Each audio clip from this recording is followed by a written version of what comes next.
भारताने एक असा स्फोट केला की अमेरिका सुद्धा हादरली होती. ही गोष्ट आहे 1974 मध्ये केलेल्या ऑपरेशन स्माइलिंग बुद्धाची. नमस्कार, मी प्रशांत आणि आज आपण भारत अणुशक्ती संपन्न देश कसा बनला हे या व्हिडिओच्या माध्यमातून पाहणार आहोत.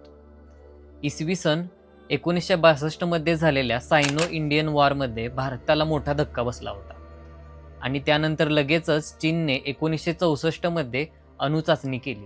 त्यामुळे भारताला चीनकडून मोठा धोका निर्माण झाला होता. चीनची ही चाचणी म्हणजेच भारतासाठी वेकअप कॉल होता.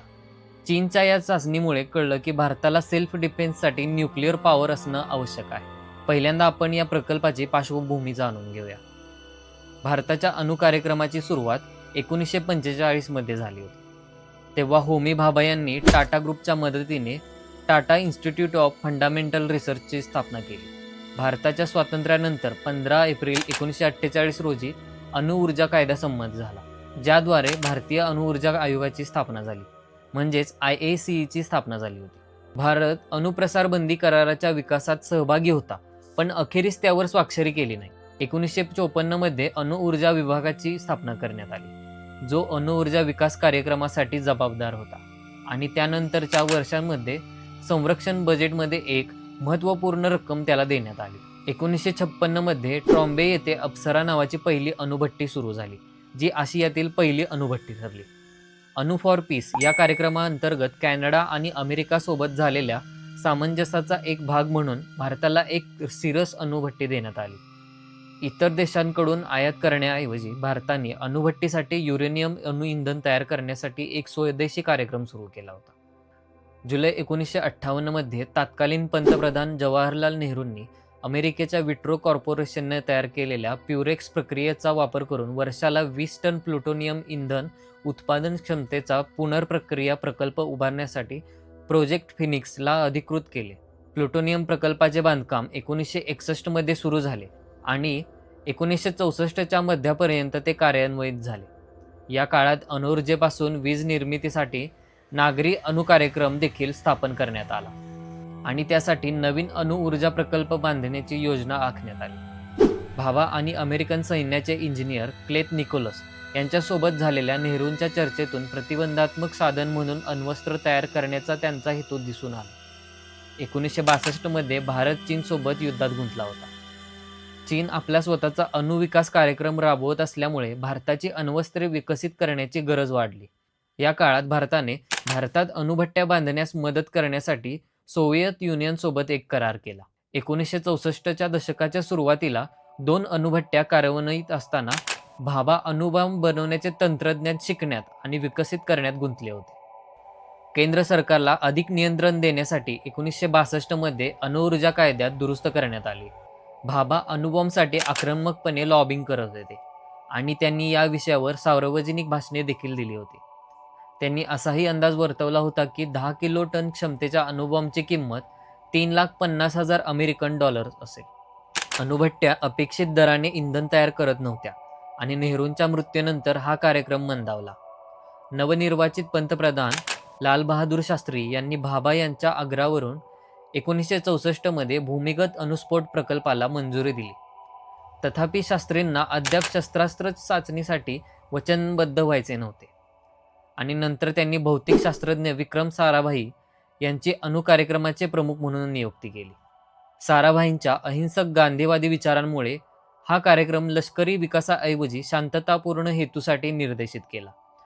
दरम्यान भौतिकशास्त्रज्ञ राजा रामण्णा यांच्या मार्गदर्शनाखाली बॉम्बच्या डिझाईनचे काम सुरू होते, ज्यांनी 1966 मध्ये भाभांच्या मृत्यूनंतर अण्वस्त्राच्या तंत्रज्ञानाचे संशोधन सुरू ठेवले.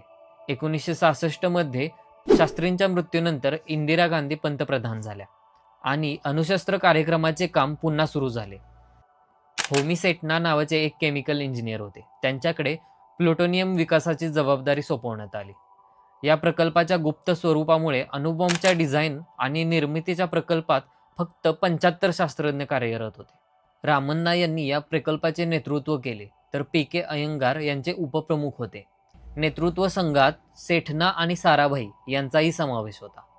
हा शस्त्र कार्यक्रम युरेनियमऐवजी प्लुटोनियमच्या उत्पादनावरती केंद्रित होता. 1969 मध्ये एका अणुबॉम्बच्या निर्मितीसाठी पुरेसे प्लुटोनियम जमा झाले होते. 1968 ते 1969 मध्ये अय्यंगार यांनी एका संघाचे नेतृत्व करत सोव्हिएत युनियनला भेट दिली आणि दबना येथील अणुसंशोधन सुविधांचा दौरा केला. भारतात परतल्यावर अय्यंगार यांनी महादेव श्रीनिवासन यांच्या मार्गदर्शनाखाली पूर्णिमा नावाचा प्लुटोनियम इंधनावर चालणारा फास्ट ब्रीडर रिॲक्टर विकसित करण्यास सुरुवात केली. 1969 मध्ये आर चिदंबरम यांना प्लुटोनियमच्या वापरावर संशोधन करण्यासाठी नियुक्त करण्यात आले होते. भौतिकशास्त्रज्ञ व्ही.एस. राममूर्ती यांच्या नेतृत्वाखालील पथकांनी बॉम्बच्या गाभ्याची निर्मिती आणि अंतरस्फोट रचनेवर एकाच वेळी काम केले. एप्रिल 1970 मध्ये संरक्षण संशोधन आणि विकास संस्थेच्या म्हणजेच DRDOच्या उच्च ऊर्जा सामग्री संशोधन प्रयोगशाळेत प्रणब आर दस्तगीर यांनी W.D. पटवर्धन यांच्या सहकार्याने स्फोट प्रणालीच्या विकासाला सुरुवात केली. जुलैमध्ये भौतिकशास्त्रज्ञ B.D. नागचौधरी यांची संरक्षण मंत्र्याचे वैज्ञानिक सल्लागार आणि DRDOचे संचालक म्हणून नियुक्ती करण्यात आली. नागचौधरी आणि रामण्णा यांनी एकत्र मिळून संघाची भरती केली आणि अणुबॉम्ब चाचणीसाठी आवश्यक गरजा निश्चित केल्या. DRDOच्या टर्मिनल बॅलिस्टिक रिसर्च लॅबोरेटरीने अंतरस्फोट प्रणालीसाठी स्फोटक लेन्स विकसित केल्या. श्रीनिवासन आणि के. सुब्बाराव यांना विखंडन मॉडेल विकसित करण्याचे आणि चाचणीच्या कार्यक्षमतेचा अंदाज लावण्याचे काम सोपवण्यात आले होते. एप्रिल 1971 मध्ये नागचौधरी यांनी इम्प्लोजन प्रणाली विकसित करण्यास मदत करण्यासाठी N.S. व्यंकटेश यांची TBRLचे नवीन संचालक म्हणून नियुक्ती केली. V.K. इया यांच्यावर न्यूट्रॉन इनिशिएटर प्रणाली विकसित करण्याची जबाबदारी होती. त्याच वर्षी सेठना यांनी साराभाई यांच्यानंतर अणुऊर्जा आयोगाचे अध्यक्षपद स्वीकारले. डिसेंबर 1971 मध्ये भारत पाकिस्तान युद्धादरम्यान अमेरिकन सरकारने भारताला घाबरवण्याच्या प्रयत्नात USS इंटरप्राइज म्हणजेच CVN-65 च्या नेतृत्वाखाली एक विमानवाहू युद्धगट बंगालच्या उपसागरात पाठवला. अमेरिकेला लष्करी हस्तक्षेपापासून परावृत्त करण्यासाठी सोव्हिएत युनियनने आपले नौदल पाठवून प्रत्युत्तर दिले. ही घटना भारताच्या अणुकार्यक्रमाच्या पाठपुराव्याचे एक कारण म्हणून दर्शवली जाते. 1971च्या भारत-पाकिस्तान युद्धात भारताने पाकिस्तानवर लष्करी आणि राजकीय पुढाकार मिळवल्यानंतर अणुबॉम्ब बनवण्याचे काम सुरूच राहिले. सप्टेंबर 1972 मध्ये पंतप्रधानांनी अणुचाचणी उपकरणाच्या विकासाला अधिकृत केले. आता आपण भारतावर इतका दबाव असताना सुद्धा भारताने अणुचाचणी कशी केली ते पाहूया. राजस्थानमधील पोखरण चाचणी केंद्रावर चाचणीच्या तयारीमध्ये भारतीय लष्कर सहभागी होते. या प्रकल्पाला ऑपरेशन स्माइलिंग बुद्धा असे सांकेतिक नाव देण्यात आले होते. तर अमेरिकेच्या लष्करी गुप्तचर यंत्रणेनुसार या ऑपरेशनचे नाव हॅप्पी कृष्णा असे होते. ही तयारी भारतीय लष्कराच्या मदतीने नागरी शास्त्रज्ञांनी केली होती. इंदिरा गांधींनी अत्यंत गुप्तपणे घेण्यात आलेल्या या चाचणीच्या तयारीच्या सर्व पैलूंवर कडक नियंत्रण ठेवले होते. इंदिरा गांधींव्यतिरिक्त केवळ त्यांचे सल्लागार परमेश्वर हक्सर आणि D.P. धर यांनाच माहिती देण्यात आली होती. यानंतर लादल्या जाणाऱ्या निर्बंधांचा भारतीय अर्थव्यवस्थेवर परिणाम होईल या भीतीने धर यांनी या चाचणीला विरोध केला होता. भारतीय संरक्षण मंत्री जगजीवन राम यांना केवळ काही दिवस अगोदर माहिती देण्यात आली होती आणि परराष्ट्र मंत्री स्वर्ण सिंग यांना केवळ 48 तास अगोदर सूचना देण्यात आली होती. या चाचणीला शांततापूर्ण अणुस्फोटक म्हटले गेले. प्रणब आर दस्तगीर यांनी फायरिंग बटन दाबून 18 मे 1974 रोजी भारतीय प्रमाण वेळेनुसार सकाळी 8:05 या उपकरणाचा स्फोट घडवून आणला.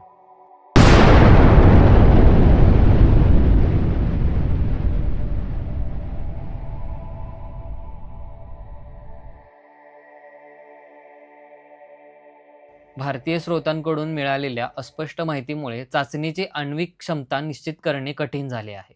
राजकारण्यांनी 2 किलोटन ते 20 किलोटन पर्यंतचे अनेक आकडे दिले असले तरी अधिकृत क्षमता सुरुवातीला 12 किलोटन निश्चित करण्यात आली होती. नंतर सेठना आणि अय्यंगार या दोघांनीही अधिकृत क्षमता अतिशयोक्तीपूर्ण असल्याचे मान्य केले. अय्यंगार यांनी म्हटले आहे की क्षमता 8 ते 10 किलोटन होती. उपकरणाची रचना 10 किलोटन क्षमतेसाठी केली होती आणि क्षमता अंदाजानुसारच 8 किलोटन होती. हे उपकरण इम्पोजन प्रकारच्या डिझाईनचे होते आणि त्यात प्लुटोनियमचा गाभा होता, जे 1945 मध्ये नागासाकीवर स्फोटित केलेल्या अमेरिकन अणुबॉम्ब फॅटमॅन सारखेच होते. इम्पोजन प्रणाली चंदीगडमधील DRDOच्या TBRL मध्ये एकत्र केली गेली होती. स्फोट प्रणाली पुण्यातील DRDOच्या HEMRAL मध्ये विकसित केली गेली होती. 6 किलो प्लुटोनियम BARC येथील सिरस रिॲक्टरमधून आले होते आणि न्यूट्रॉन इनिशिएटर पोलोनियम बेरियल प्रकारचा होता, ज्याला फ्लॉवर असे सांकेतिक नाव होते. संपूर्ण अणुबॉम्ब चाचणी स्थळावर नेण्यापूर्वी BARC मध्ये भारतीय अभियंत्यांनी तयार केला आणि एकत्र जोडला होता. पूर्णपणे जोडलेल्या उपकरणाचा आडवा छेद षटकोनी होता. त्याचा व्यास 1.25 मीटर म्हणजे 4 फूट 9 इंच होता आणि त्याचे वजन 1400 किलो होते. हे उपकरण एका षटकोनी धाकटूच्या तिपाईवर बसवले होते आणि लष्कराने वाळूने झाकून ठेवलेल्या रुळांवरून ते शाफ्टपर्यंत नेण्यात आले.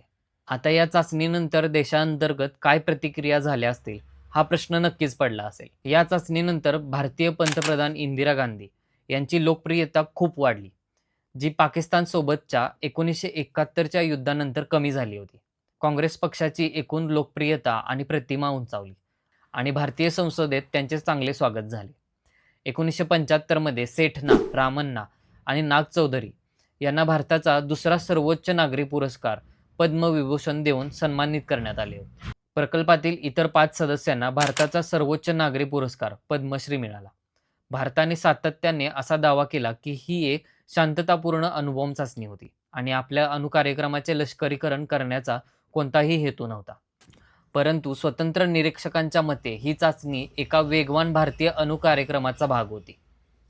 1997 मध्ये राजा रामण्णा यांनी प्रेस ट्रस्ट ऑफ इंडियाशी बोलताना सांगितले की पोखरण चाचणी एक बॉम्ब होता, हे मी तुम्हाला आता सांगू शकतो. स्फोट हा स्फोटच असतो आणि बंदूक ही बंदूकच असते. तुम्ही कोणावर गोळी झाडा किंवा जमिनीवर. मला फक्त हे स्पष्ट करायचं आहे की ती चाचणी अजिबात शांततापूर्ण नव्हती.